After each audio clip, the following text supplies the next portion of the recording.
Hello, my name is Mary O'Riordan. I'm a tour guide here in Chester, Beatty. Today I'd like to draw your attention to our collection of important bookbindings, which include hundreds of examples from the earliest Coptic bindings to special editions of the 20th century. In trying to reflect the scope of these bindings, I've chosen 3 from different parts of the world. The first one is this beautiful mid-19th century example from Delhi of the Persian technique of lacquer binding.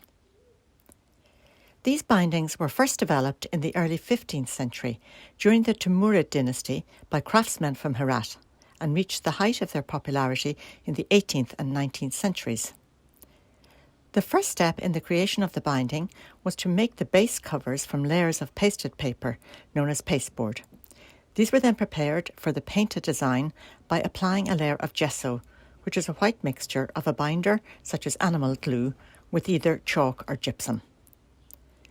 The lacquer, made from linseed oil, gum sandarac resin and other ingredients, was then applied to the pasteboard, and when dry, the design was painted on in watercolour. The addition of several layers of lacquer, often with embellishments of gold, silver and mother of pearl, completed the process. The surfaces were then smoothed and polished, which resulted in a brilliant sheen that gave these lacquer bindings their distinctive character.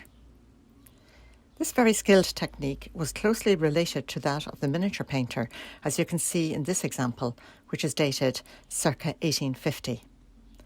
The Mughals were very proud of their Persian origins, so it's not surprising to find that this example is from India. On a vibrant red background, the stylized iris is enriched by beautifully rendered delicate flowers and tendrils that weave around its stem and leaves. The double border around the edges of the binding echoes the style of miniature paintings, just like those contained in the many Persian manuscript and Mughal albums that can be found on display in the Islamic section of the museum. Elaborate floral designs just like this were very typical and were the result really of the influence of cultural contact as Islam spread east and west from the 7th century. My second example of fine binding comes from right here in Dublin.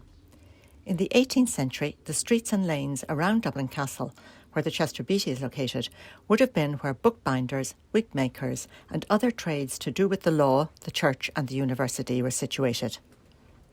This large leather bookbinding was made in the mid-18th century when the craft of bookbinding in Dublin was reaching its zenith. It was made by the master parliamentary binder Edward Beatty around 1755. It is one of only 3 extant bindings that have been recognised to be by him. Edward Beatty was employed as parliamentary binder from around 1750, so his main work was creating the bindings for the fair copy manuscript journals of the Houses of Parliament, which were bound up after every parliamentary session. This was the practice until the Act of Union in 1800. These bindings were acclaimed by experts as masterpieces. Sadly, they were all destroyed by fire in the Civil War, though we can get a flavour of their richness through rubbings taken of them which are housed in the National Library of Ireland. Our binding here, however, was privately commissioned by the architect Michael Wills for an incomplete manuscript which includes a translation of part of De Architectura by the Roman author and architect Vitruvius, who lived in the 1st century BC, and a work by the 17th century English architect Henry Wotton. Bound in red goatskin, it is a wonderful example of Edward Beatty's renowned and innovative techniques, particularly featherwork tooling, a technique he developed to create the curved gilt lines of the central ornament, which you can see decorates both front and back covers. Between the raised bands, panels of delicate gold tooling enrich the spine. Nothing like this was to be seen in European binding until the work of Paul Bonnet in France in the 20th century. The cover is framed by a border consisting of 2 tools repeated in alternating sequence, giving the appearance of a wide roll. The tools used in such bindings are brass stamps with wooden handles, which are heated and then pressed down on gold leaf, under which the leather has been previously painted with white of egg. The amount of heat, the pressure and the length of time are all critical, and so of course is the accuracy with which the tool is placed. A close examination of the tools used in this binding revealed that many are identical to those used by Edward Beatty on his parliamentary journals.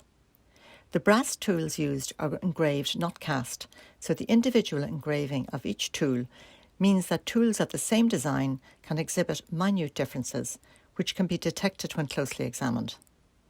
This helps when identifying works by the same binder, and was crucial in identifying the works of this master binder, who until some decades ago was known only by the pseudonym Parliamentary Binder B. Chester Beatty bought this binding in Dublin in the early 1950s from the well-known bookseller Hodges Figgis. This 17th century Armenian binding is called a treasure or jewelled book binding, a luxurious book cover using metalwork in gold or silver, jewels and sometimes ivory. The metal framework is fixed, normally by tacks, onto leather-covered wooden boards, which is what was done here. The earliest examples of this kind of binding survive from the 9th century. By the end of the Middle Ages, they were less used, but a few continued to be produced. The bindings were mainly used on fine illuminated manuscripts, especially gospel books, designed for use in church services.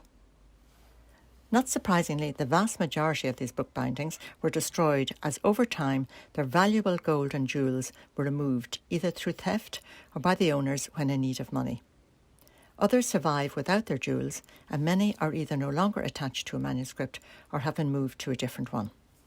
So we are fortunate to have this beautiful 17th century filigree silver binding from Armenia, which is considered to be the first country to adopt Christianity as its state religion at the beginning of the 4th century.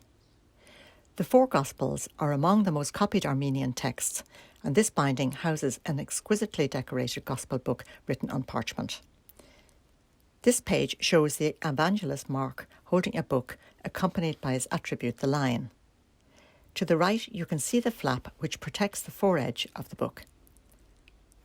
This next miniature is a lively depiction of the Last Judgment.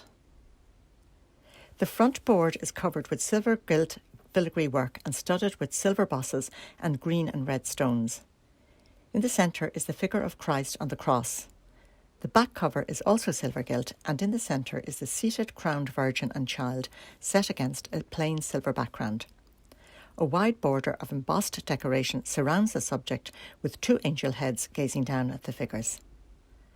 The spine of the binding is made from one piece of silver and attached to the covers with metal hinges. Also, you can see little decorated metal chains attached to both covers which keep the book safely closed.